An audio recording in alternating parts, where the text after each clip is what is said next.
Hello, everyone. My name is Spencer Walsh. Welcome to today's show. And on the show today, we have the news that everyone is talking about: the multiple states now that have kicked Donald Trump off of their ballot paper for the upcoming 2024 election. We'll take a look at why a lot of liberals are excited about it, why a lot of conservatives are excited about it. But if you're listening to the smart money, which is something that you probably should do, it is something that probably won't even matter. And if anything, you'll have to keep listening to figure it out.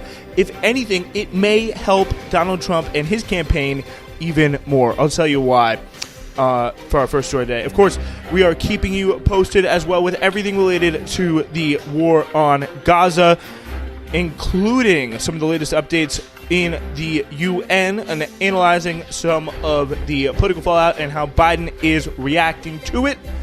Meanwhile, Naftali Bennett, the former so-called moderate member of the former moderate prime minister of the moderate coalition, is now writing a headline: the U.S. and Israel need to take on Iran directly. Okay, buddy, we both know you're really just talking about the U.S. and you need to, come call daddy for some help, is pretty much what's going on there.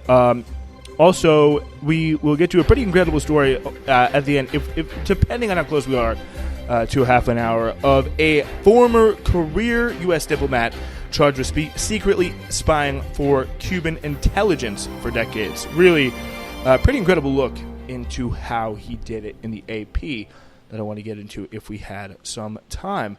But first we start off with the Supreme Court, and Adam Liptak has this for us in the New York Times. Supreme Court, battered by ethics scandals, a dip in public confidence, and questions about its legitimacy, may soon have to confront a case as consequential and as bruising as Bush versus Gore, the 2000 decision that handed the presidency to George W. Bush. And you can already see how this is written in, this is one of their news analysis pieces in the New York Times. You can already see how it's written in a framing that is, shall we just say, incredibly liberal.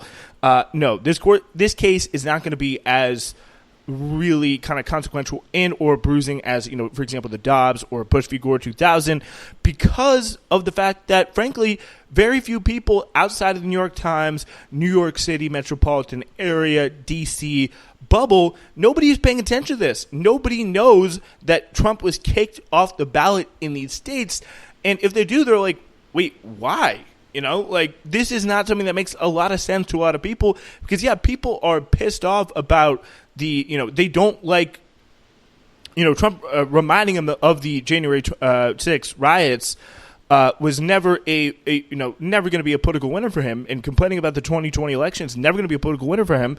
But the fact remains that a lot of people see this and just be like, hey, at least just vote him out. If you look at some of the normie accounts that have been posting this news, and one I always kind of go to, it's not a perfect indicator, but it's this account on Instagram called Rat TV. It was followed about like 10 million people on Instagram, and it just normally just posts, just basic, kind of pop culture news. But it posted about this, and people, just look at the comments, be like, we should just be able to vote for him. Like, isn't this what, America, or vote against him? Isn't that, what America's all about? There should be a democracy. There should be a campaign. And, so this framing that people are going to be up all night and are going to be outraged if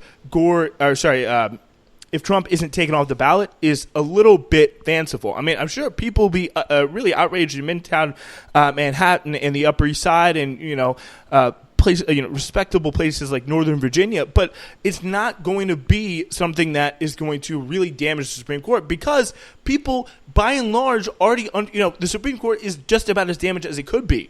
There's not going to be any any major thing that's going to really say, it's not going to change any opinions. Most people believe the Supreme Court is political, and they believe it for different reasons. And this is not going to help a lot of people with that.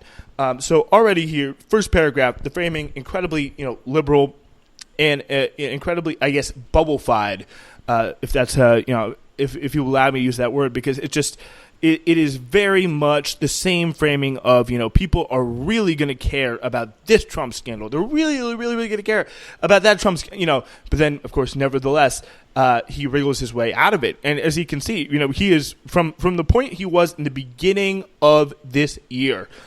He has really wriggled his way, when he was neck and neck with Ron DeSantis in the polls. And 365 days later, nearly, it tells a very, very different story. He's in a position where the polls have him regularly up in the popular vote by, a margin that would mean he would easily win the Electoral College. He's leading in some major battleground states by margins he never even beat Hillary by. And it is essentially the political weight, the political anger about January 6th and the efforts to steal the election is really not a salient issue. It's not a part of the political debate. Inflation is a big part of it still. The fears about the economy and, Bidenomics and Biden's, kind of inability to really, I think, prepare people. Because it's almost too crazy to imagine he could have just kept the expanded, kind of COVID era programs like the child tax credit, which he could have easily kept, but that seems to be a bit too crazy. And he just was walking around to people being like, "Yeah, oh, everything's fine. Everything's completely perfectly fine." And inflation has gone down. I think people will probably start to see that more and more in 2024. I would predict that people, look better in the economy.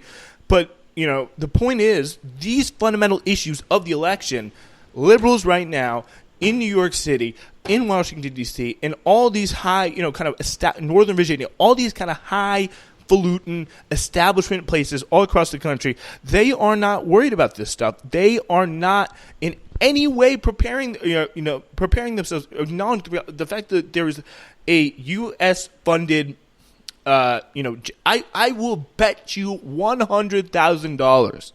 That's more money than I even have. I'll put myself in debt to be absolutely confident of the fact that the Biden's conduct over Israel will absolutely impact him more, will be more of a factor in the 2024 election than anything that happened on January 6th.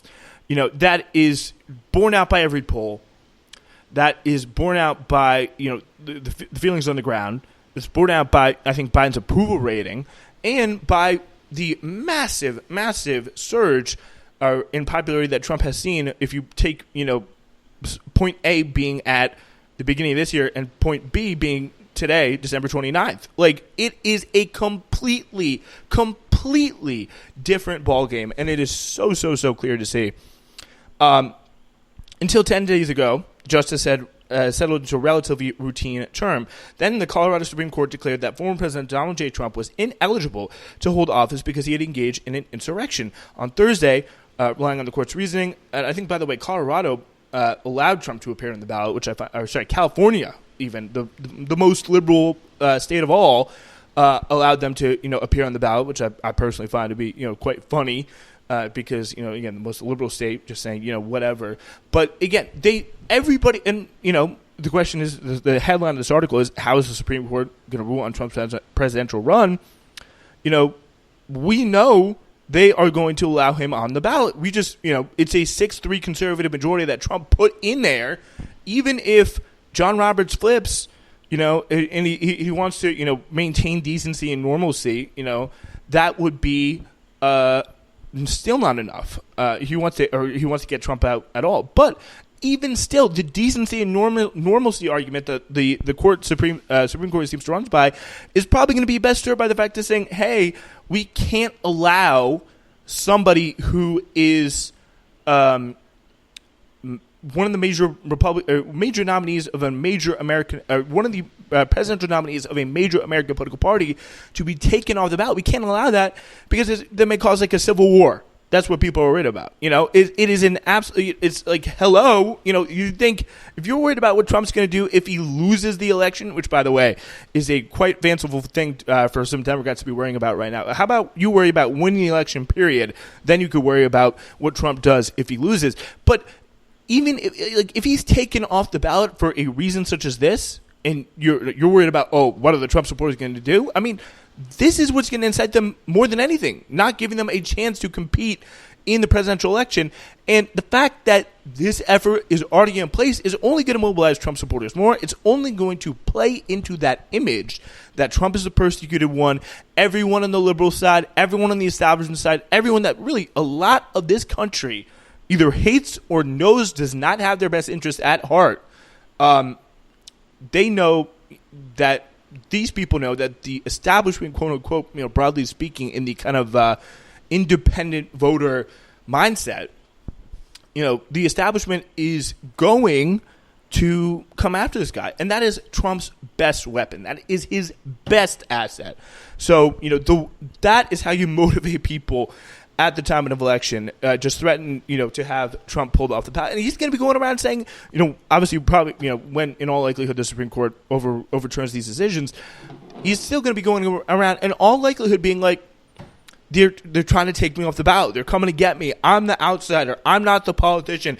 I'm the change candidate. All this stuff. We're going to take away. We're going to be strong again. We're not going to, let Biden, who just, I think his best, for a lot of reasons, his best, most defined personality trait is the fact that he's incredibly weak, comes off as a absentee leader, partly because of his advanced age, but partly because of his, really, lack of anything super major to hang his hat around on policy. He is not, especially on a domestic level, people aren't going to be going crazy over that infrastructure bill, especially in relative to Obamacare. He is not, it's just not going to be enough. It's just not going to be enough. And yeah, it is, if I were, in the Biden campaign, I would not at all be happy about this. I would say we just need to beat Trump on our own merits, and the courts are not going to get anyone out of this. Now, if I were a liberal who was not about, it was just a hardcore, true blue Democratic voter, I'd be like, knowing one Trump, at least one, all it takes is to know one Trump supporter, which a lot of these people just don't, and would cross the street if they saw him coming down. Someone in a MAGA hat coming down the other way. It's like these people are not going to take kindly to this. It does not, it does not take a genius to figure out that this is going to motivate them more, not less. So if I were, a true blue Democratic voter, this is not a happy day. This is not, even if the Supreme Court does agree to put him back on the ballot, the only way you beat people in a democracy is not with the courts. It's not with that kind of tomfoolery. And by the way, if he commit an insurrection, which I think is a perfectly fair case to make, take it to court first. Take it to court first.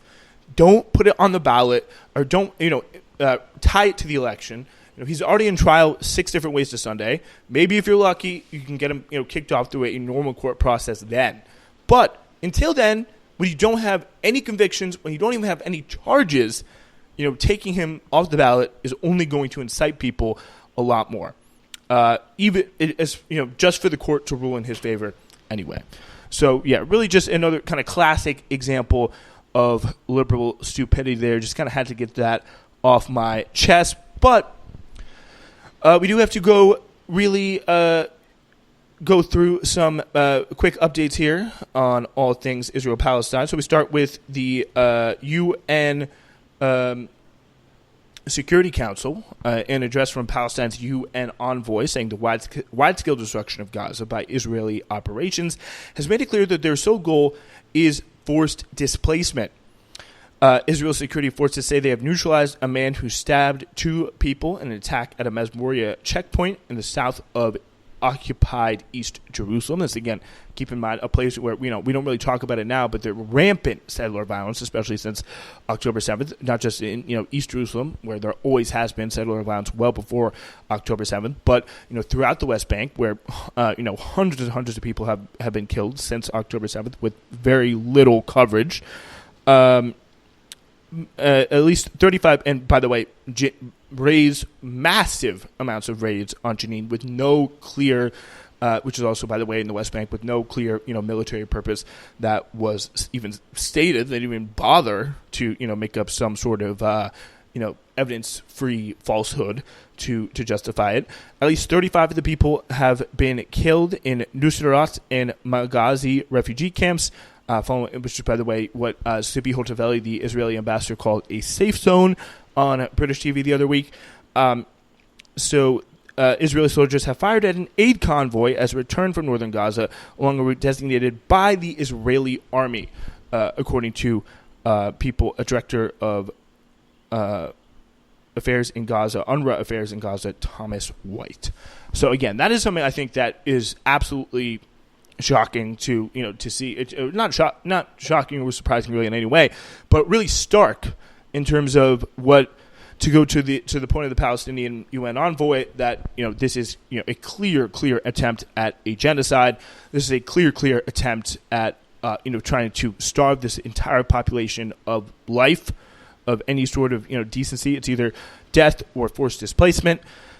In Gaza, at least 21,507 people have been killed and 55,915 have been injured in Israeli attacks since October 7th, and the death toll from Hamas's attack on Israel stands at 1,139. Okay, so kind of interesting stuff going on in Syria right now, where the Saudi news site Al Arabiya reports that 11 members of the IRGC, the Revolutionary Guard Corps, Iran's main military, were killed last night in an airstrike on an airport in the Syrian capital. The report says the strike has hit a group of IRGC commanders arriving at the airport.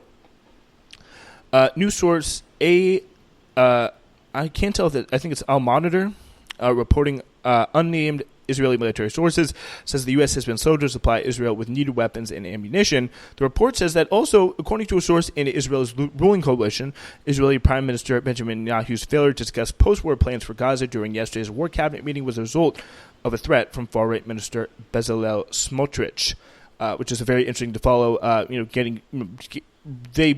There's both a push on the kind of the more moderating influences of the U.S. I think I hesitate to use that word moderate because they're barely doing any sort of moderation on Israeli plans. But there's also been a push on the far right side to say, hey, come on, just say it out loud, say it to the Israeli base.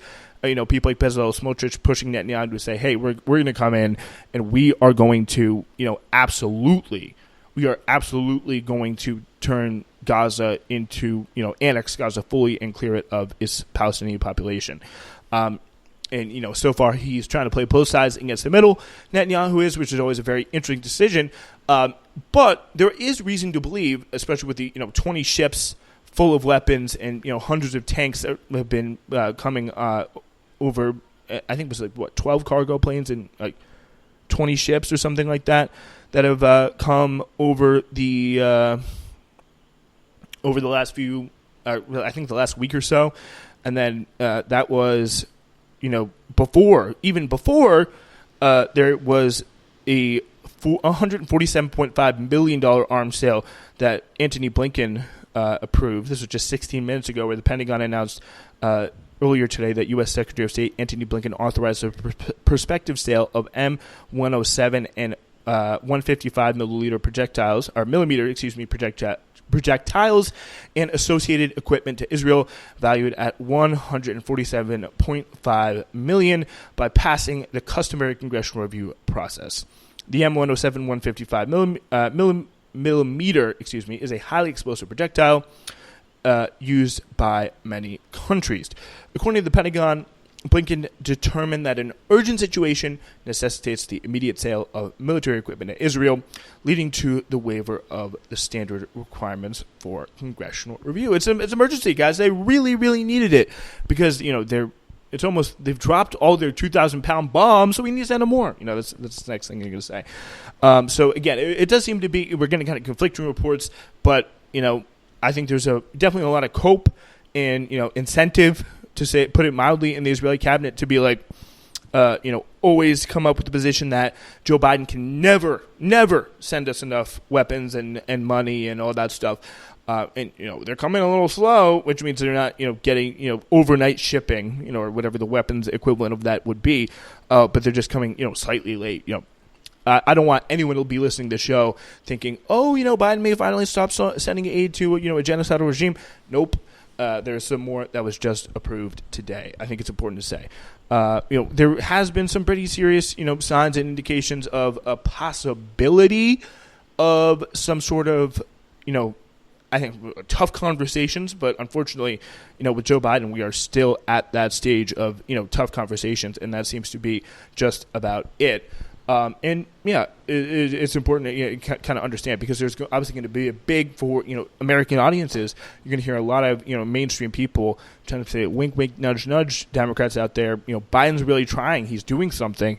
It's a really big deal, it's an important situation. And Biden has a grasp on this, so you can't be too mad at him, and you definitely have to vote for him in 2024. I just want people to know that is not true. There is more aid being sent right now to Israel. Meanwhile, Biden, again, more evidence we have seen, despite polls showing younger U.S. citizens increasingly oppose Biden's continued support for Israel's war in Gaza. The administration has done little to indicate it is seeking to mend the political fallout. And that pretty much does wrap up kind of quick hits news update session. But one more quick thing here we have from Al Jazeera. The Palestinian Ministry of Health says a 17-year-old boy who was shot in the chest by Israeli forces has been detained in the occupied West Bank.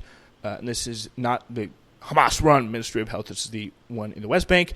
So, again, they're just people who are shot in the chest now are going to be detained by, by Israeli forces. So the teen was identified by local media as Hamza Moshin Sharim, who was arrested in an ambulance vehicle at a checkpoint while medics were trying to move him from Kalkilia Hospital to a facility in Nablus. So apparently he was already shot. And this was after the Wafa news agency said 2 Palestinians were wounded when Israeli soldiers opened fire towards them in the eastern entrance to Kalkilia.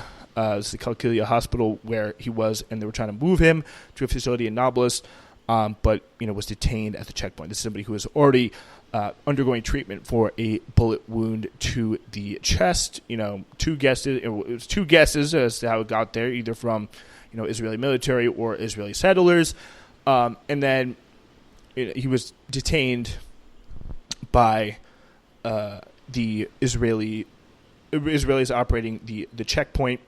I don't know exactly the checkpoints. Don't know exactly what it's called, but. It really is a pretty, again, unsurprising situation.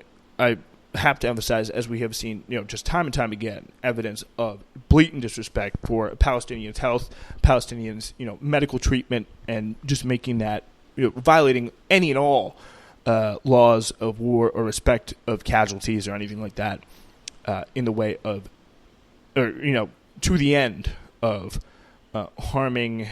Not just injured Palestinians or, in some cases we've even seen the bodies of dead Palestinians being harmed, but also a really, incredible amount of Palestinian medical infrastructure has been directly targeted, especially in this conflict, by the Israelis.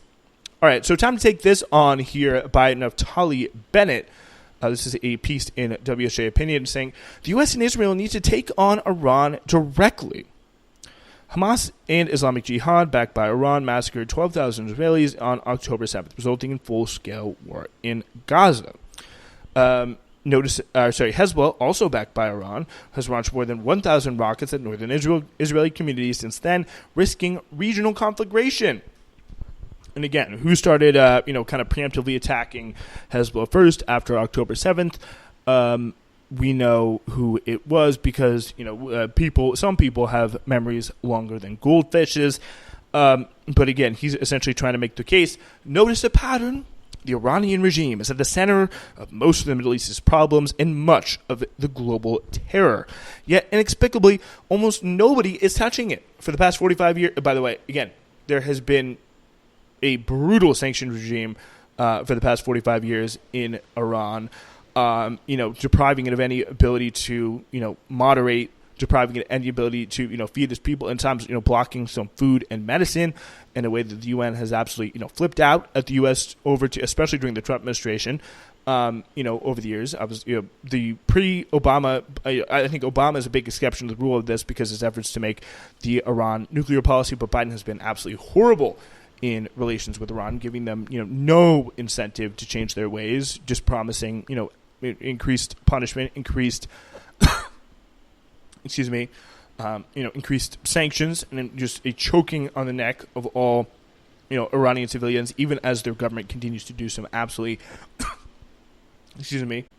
horrible and horrific things to people like Mahsa Amini, who obviously was the woman beat up and murdered by the Iranian morality police for wearing a hijab incorrectly, I believe was the charge. But yeah, that, situation is, a really, really horrific situation. Also, the sanctions regime that U.S. is putting on Iran is immoral and clearly ineffective. But Naftali Bennett here is saying, why doesn't the U.S., and, when he says the U.S. and Israel, he means the U.S., the Israeli army is in large part, propped up by U.S. weapons and heavy artillery and things like that. And, as we are seeing a kind of increasingly incompetent band of reservist IDF soldiers who, are incompetent because they spend, justifiably so, most of their lives just living their lives normally and don't really, also in other countries, and don't really have that much, kind of military background or military training, and mostly rely on kind of the heavy artillery, the bombs, the shells, to really hit places before they go in, and has led to them taking some pretty surprising losses, or a surprisingly high number of losses, given their heavy numerical and artillery advantage that we have seen them take in Gaza. But the U.S., meanwhile, has just failed to put together a simple coalition to protect a shipping lane from the Houthis, which are also, to at least some degree, a pretty substantial degree, I believe, Iranian-backed. But, again, this, according to Naftali Bennett, and just the incredible ability to misread the situation that he has, means that, and the idea to think of, some sort of, pre 9/11 era in that, wonderful 10-year period when the U.S. was absolutely unchallenged and faced no threats on the global stage. Just say, oh yeah, it would be no problem for them to just, waltz into Iran, beat everyone's ass. That is it's just an absolute joke. I'm sure it's what he'd like to do. It would mean that the Zionist regime has its dirty work done for it by the U.S. Like always. Definitely not a new thing in terms of that dynamic, but it would be really, really hard. Imagine it would mean tens and tens and tens, probably millions of dead civilians between the response. The Israeli and U.S. attacks and the response from Iran and its various militias would kill hundreds and hundreds of thousands of people, if not millions, in what would be incredibly kind of long and protracted war. And the U.S. would not do well. They, again, couldn't accomplish their goals in helping Saudi Arabia in Yemen versus Iran's Houthis. They couldn't protect, fundamentally protect a shipping lane. We're still seeing many ships, especially ships kind of Western tied to Western brands and firms, foregoing that Red Sea route, even after the U.S. announced it would put a coalition together featuring some of the worst, some of the really famously unimpressive militaries, most famously unimpressive militaries in Europe, and then half of them dropped out of that coalition immediately after it was formed. So that proved to be ineffective. But again, now they're saying, oh, why don't we just take the whole thing down? It is incredibly wishful thinking. And I think people in the U.S., higher up military command, they've gamed this out before in the past and are a little bit more reasonable although not that much more reasonable, especially if Trump happens to get back in on war with Iran. I saw John Bolton, by the way, just saying, hey, maybe now is the time we can go to war with Iran, after been advocating for that for a good 20 plus years. But it would be an incredibly, incredibly tough thing to do, because again, think about how hard Iraq was for the Americans. Relatively easily rolling through into the city, but then insurgency, IEDs, car bombs. Think of that times 5, because not only would, if you're looking at Iran here on the map, because you got a ton Jordan, I think, is kind of much more closely aligned to the U.S. side, but you got Syria, you got Iraq, you got, Lord knows what Saudi Arabia does, probably, stay out of it in a pretty successful way, because that's what they do for everything. They just, sit back and, play to their own interests. Even in the U.S. obviously has no problem with it, but you got Syria, you got Iraq. They both have incredibly effective Iranian-backed militias that are hitting them right now. You got Hezbollah, which is the strongest kind of Iranian property right now, which is shelling Israel in the kind of northern Israel, southern Lebanon border. That little strip from that river. The name escapes me of at the moment, but they're really kind of turning that into a pretty tough situation. And of course, you got the Houthis down in Yemen. You got Hamas. If this were to be American troops, boots on the ground, it would be an absolute disaster with all these kind of little proxies, these kind of militia groups that are stationed all around the region, and not to mention the Iranian Revolutionary Guard Corps, which is also a military where, put it mildly, they don't really mess around. They kind of they know what they're doing, and they have been being they've been a thorn in America's side in the region, because they obviously view American influence as a threat to their influence in the region, being that they are actually kind of that region. They will make, because if you remember when, Qasem Soleimani was assassinated by Trump in the beginning of 2021, a lot of people were celebrating because, with good reason. He really screwed up a lot of America's best laid plans in Iraq by, supporting some of these militias and some of their kind of own strikes and actions in Iraq to make America's lives miserable.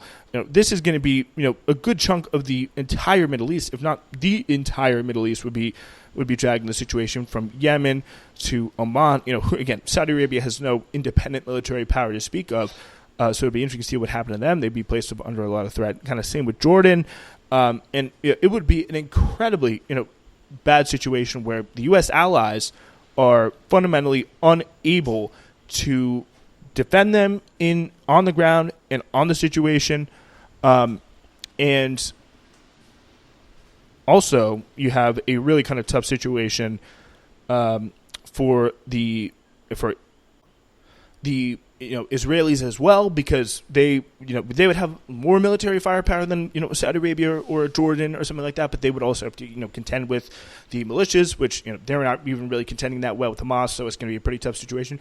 Again, very, very bad position for America, and I think they know it, but it won't stop kind of Zionistic officials from kind of sycophantically begging America to do their dirty work for them in the region. But I think cooler heads in America will prevail, if not for any kind of humanitarian interest, for their own best interest.